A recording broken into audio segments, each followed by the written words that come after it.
Uyu munsi w'akazi rimwe iminsi 2 mu kwezi kwa munane mu mwaka turimo nibwo habaye parade mix, no kuvuga ngo ni parade hagati y'igipolisi n'igisirikare bikorera mu karere ka Minembwe. Iyi parade rero yari yobowe na General Opie Bondani Patrick uyoboye ingabo za Fardc zibarizwa muri 12e brigade reaction rapide mu karere ka Minembwe. Aha uyu muyobozi rero yaje kuba yibutsa abapolisi ndetse n'abasirikare inshingano zabo zo kurinda abaturage ndetse no kubaha, nyuma rero bagakorana neza kugira ngo bagare umutekano n'amahoro ugize iminsi warabuze muri aka karere.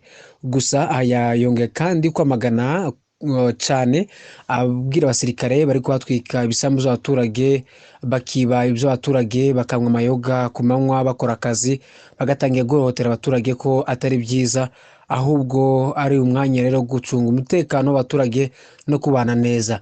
Yongeye kandi gusaba abaturage kubaha igisirikare no gukorana neza no kugira icyizere kugira ngo bongere barebe ko babungabunga amahoro n'umutekano w'akarere ka Minembwe. Iri ni ijwi rya General Bondani Patrick wayoboye parade y'uyu munsi. Hagati y'aho igipolisi cyemeje nako ku mugaragaro ikiyobowe na Mukoba Tambwe Major wungirije rero kugeza ubu ngubu umukuru wabo ntabwo umukuru w'igipolisi araza Minembwe kubera ko wari uhari bamukuyeho. Uwo wungirije rero ari nawe ufite inshingano uzubiwe kuyobora igipolisi ubu ngubu mu karere ka Minembwe, yavuze ko bazafatikanya na Fardc kugira ngo bagare umutekano kandi inshingano zabo zikorwe neza, maze bityo rero bagashakira bose hamwe umuti w'amahoro yabuze n'umutekano.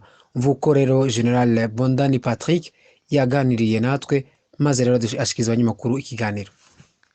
Leo iko kikao moja très important parce que depuis que nilifika hapa hakuna kikao tulifanya na wasuda na polisi. Alors leo ndio ilikuwa kufanya parade mix entre l'armée et la police pour donner les orientations par rapport à ce que nous est en train de travailler. Pour le moment tulisha fama kikao mingi. Nilifanya kikao, tulifanya réunion élargie à sécurité urbaine, tulifanya réunion na ba mama, inabaka tufanya réunion na ba jeunes na ba hommes de Dieu pour tuone namna ya ba soda na ba population bakuwe kitu moya parce que l'armée ni yabo, hein? On ne peut pas être en distance avec l'armée, or c'est la population. Wanaendelea kuchoma, kuendelea kuharibu mazingira, unasema nini? Tulifanya kikao jana na bale ba victime, nadhani peut-être taita T2 SUD batembe mafasi balifanya ile ma désordre, on a évalué. Puis ces gens-là sont déjà arrêtés. Après avoir évalué, on va discuter et les victimes et nous pour trouver la solution. Nono bakaje bakwe mzuri, batumike kazi zao kama kawaida. Jeshi ni labo, polisi ni labo. Meme kama tuko na mazozani kidogo kwa basoda, basi generalize ni infraction individuelle. Kama tunaonesha mtu anafaa kitu fulani, tutamfunga, tutamtuma fasi, tunatuma juu population bakie à l'aise, tumike kazi zao.